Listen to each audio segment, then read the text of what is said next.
আবু, আসসালামু আলাইকুম। ঈদ মোবারক। হ্যাঁ, ওয়ালাইকুম সালাম। ঈদ মোবারক। ঈদ মোবারক কি সালামি দেন? কত? 5,000।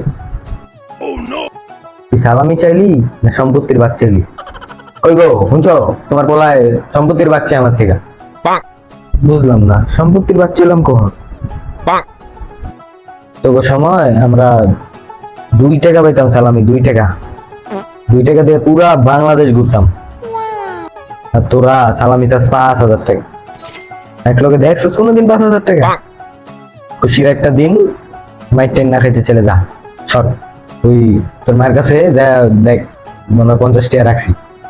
50 টাকা লইয়া চকলেট খেতে যা। 50 টাকা দিয়ে কি হয় আজকাল? তোমার আমল আর আমার আমল 1970 সালের কথা হয়ে গেছে। লাগবো না তোমার সালামি।